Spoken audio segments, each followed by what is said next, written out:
What's up guys, NerdKi here. So in this video I'll be talking about what if Krillin pressed the button, the self-destruct button that destroyed the androids. Let's find out. So during the battle with Cell, Krillin has a big decision to make. He could press the button which would destroy androids 18 and 16, which would stop Cell from ever achieving his perfect form, or as we've seen in the anime, crush the device that Bolin made for him. And we all know what happens there. So once Krillin's close enough, he presses the button which destroys androids 16 and 18 by setting off the bombs that are implanted in their bodies. But of course, this doesn't destroy Cell since he's a different kind of android without a bomb, and he's a bio android and doesn't have any sort of bomb in his body. Cell, Vegeta, and Trunks all notice the explosion occur. Vegeta gets angry that he can't ever test his new powers against Cell in his perfect form now, even though he could easily defeat Cell as he is now in his semi-perfect form. Saw no challenge in that. What the hell happened? Says Trunks to Krillin. I just killed the androids, Krillin says. What? How could a little runt like you manage that? Chimes in Vegeta. Krillin holds up the controller. Look this. It's a device that Bolin made that sets off bombs in the androids' bodies. And no more Android 18 means no perfect form for you, Cell. Cell hears every word and says, This can't be. It can. And now your time is up, Cell. Because we're going to defeat you right here, right now, says Trunks. Vegeta flies down to Krillin and punches him right in the face. Both Trunks and Cell are shocked as the prince holds up Krillin by his gi. You fool! There was no need to use such a coward's way out. Not when I alone am strong enough to defeat Cell, even in his perfect form. But you don't know that for sure, Vegeta. Even as strong as you are now may not have been enough against Cell in his perfect form. Bolin didn't want to take that chance. Bulma, I'm gonna have to have a nice long chat with that woman when this is over. How could she not believe in my power and go behind my back? Trunks flies down to them. Dad, just put him down and calm down. My mom did what was best for the Earth. Please believe that. Vegeta drops Krillin on the ground. Don't tell me to calm down. The figures that you would side with your mother about this cowardly act. It must be the human in you. Full blood, same word like myself, and even that fool Kakarot wouldn't let this happen. But don't you see? You've tested your new powers from training in the hyperbolic time chamber. You're far stronger than Cell now, and can defeat him without anyone's help. Isn't that enough? Vegeta punches his son, his you know, future son, right in the gut. Trunks falls to one knee in pain. Hey Vegeta, he was just trying to help, says Krillin, who stood up. I never asked for anyone's help, especially not from you lot. And honestly, finding Cell now isn't even worth my time. Even my son could have at it. I'm going to Bulma to have a little talk. Have fun. Vegeta flies off and races toward Capsule Corp. Krillin helps Trunks up and says, I'm sorry, but your dad's always been a real jerk. I know. My mom, the mom from my time told me as much, replies Trunks. Meanwhile, Cell is fuming mad that he can't ever obtain his perfect form and considers escape.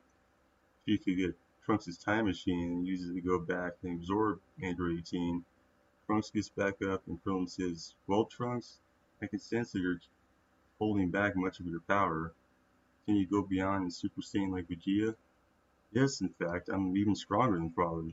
Just don't tell him, okay, Krillin? You know how he gets. Krillin nods as he hands Trunks a Senzu beam just in case he needs it. Well, I guess I should get out of here and give you some space to work, says Krillin. Thanks, Krillin. Now go. I can take it from here. Just as Krillin nods and looks up, he sees Cell about to use a solar flare and warns Trunks, who acts quickly. It appears behind Cell and gives him a crushing blow to his back, sending the android from the future flying down to the ground. Trunks then powers up to his bulky Super Saiyan form and attacks Cell with a series of strikes, followed by a Masengo that destroys Cell once and for all. With the battle won, Trunks waits for Krillin, who senses Cell's ki completely vanish and heads over. Trunks takes the Senzu even though he was only just a little tired and not harmed from the battle. So it's finally over, this time, right? says Krillin. Yeah, finally. Looks like we didn't even need Goku after all. Now that Cell is dead, though, the real problem is going to be keeping Vegeta from blowing up Bulma's lab, says Krillin. Don't worry, I'll deal with Father. And by that I mean convincing him not to get mad at Mom for making the right decision by making that controller. This is Vegeta we're talking about here, so good luck with that. His trunk waves and flies off the capsule port. Krillin contemplates what to do next. He decides on hanging the Master Roshis for a while to unwind until Goku and Gohan get out of the time chamber. On the fly over, his mind drifted to the beautiful blonde Android 18 who kissed him on the cheek just days earlier. 18. Did I really make the right decision? What am I saying? I stopped Cell from becoming complete. I basically saved the world with the press of a button. I'm a hero, even though I wasn't the one who killed Cell. When Krillin gets back to Master Roshi's island, he lets the Turtle Hermit know everything that happened, and also to have a man-to-man chat regarding women. Master, I have feelings for someone, but I never told them, and now it's too late because she's gone. What should I do? The old martial arts master ponders in silent meditation for a moment. He finally says, give it a while. If you don't hear from her, move on.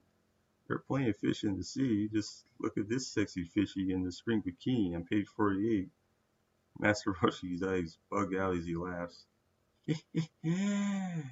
Master, I'm serious. I can never see this girl again. And I still think about her constantly. Roshi sighs and says, I know you like Marin, but she's the kind of girl that will get easily distracted by money or someone with it to buy her material things and forget about the person she's with altogether. Marin, I wasn't talking about her, Master. I know she's a lost cause from what you told me she did while I was fighting the androids. Then just who are you talking about, Krillin? Krillin hesitated before saying, you never met her, but Android 18. Master Roshi was in stunned silence for a moment before bonking Krillin on the head with his fist. What? You fell in love with an android? Even I'm not that desperate. But Master, let me explain. For the moments that followed, Krillin explained to Roshi that the androids that appeared in this timeline weren't all that bad compared to the ones in Trunks' time. They haven't even killed a single person. It was Trunks coming back in time that caused certain events to unfold differently, like androids 19, 20, and 16 being added to the list of androids in the present timeline. So she gave you one kiss on the cheek and you've fallen head over heels for the girl? Huh. Krillin nods and waits for his master to speak. He ends up hitting Krillin on the head again. Master, what was it this time? That you never mentioned that the young woman was an android, and that she's dead now. Krillin rubs his aching head as Roshi continued. Well, at least she's gone now. The only way you'll ever get to tell her how you feel about this is, now, is if you die and see her in the other world, or if you use the Dragon Balls. Come to think of it, do androids even have souls so that it can go to the other world? Krillin thought for a moment as the old turtle hermit continued rambling. He finally says, the Dragon Balls? I can wish her back to life with the Dragon Balls and tell her how I feel. Master Roshi nods in approval. It could work. Although if she rejects you, then you would have used the Dragon Balls for nothing. I know, but we do get two wishes now, right? So the first wish we can wish everyone who's killed by Cell back to life. Then with the second one, I can wish back all the androids that were in his lab, excluding Cell, of course, who was in his own underground secret lab anyway. This could work. It has to work. Even if she does reject me, I can sleep satisfied knowing that I saved her life. That's the right attitude. And if by chance she doesn't share your feelings, you can kindly guide her in my direction. Roshi laughed pervertedly. Yeah, okay, sure, Master, replied Krillin blankly. After all 7 Dragon Balls had been gathered, it was finally time for the Z-Fighters to make their wishes. On the lookout, Goku, Gohan, Krillin, and everyone else assembled. They summoned Shenron, and Goku made the first wish to wish everyone back to life who's killed by Cell. This includes Android 17. Not sure what to wish for with the second wish. Everyone stood around thinking until Krillin stepped up to speak to the Eternal Dragon. Shenron, can you restore Android 18's life without the bomb in her body? Very well, it shall be done. Shenron grants the second wish and says, farewell. Yamcha is the first to say, Krillin, are you sure about this? I mean, her and 17 tried to kill us before, but they didn't. They were programmed to kill Goku, but they never even seemed interested in that either. In Trunks' time, they were a living nightmare, but in our timeline, they're not nearly as bad. I just think the Android 17 18 both deserve a chance at a better life. Android 18 had appeared a moment before and heard every word. Hey 18, says Krillin nervously. Look, I don't know how I'm alive, but I do remember you killing me with that remote, and that can't be forgiven. Android 18 holds out her hand and prepared to fire a ki blast before Goku intervened, appearing right between the two of them. 18, you're alive because of Krillin. He made a wish to the Eternal Dragon Shenron. I'm not sure if you androids have data on the Dragon Balls and all that magical stuff, but the important thing is that you're alive. Use this second chance at life to be a better person. 18 just looks at Goku angrily and says, what gives any of you the right to judge me? I may not be a saint, but I'm not that evil either. I think I understand. People just see you as a beautiful girl who can kill them, when underneath it all you're a woman, a person who just wants to be treated fairly and with respect like anyone else.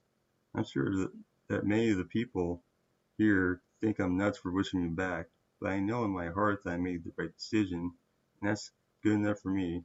Because 18, I like you. Krillin finished what he had to say, and for a time all was silent, until 18 finally broke the ice. You like me, huh? That's why you wish me back? Well, the feeling's not mutual. You still killed me, okay? But let's just say that for right now, I have much less desire to kill you, merely because all of your friends are here. But mark my words, Krillin, I will return and make you pay. Everyone watched as 18 flew away. Krillin was sad for a time. In the months that followed, he trained for the next World Martial Arts Tournament. He decided to focus on martial arts rather than his love life for a while. But 1 year later, all that would change. Alright guys, that's the end of part 1. What if Krillin pressed the button. Stay tuned next time for part 2. See you there.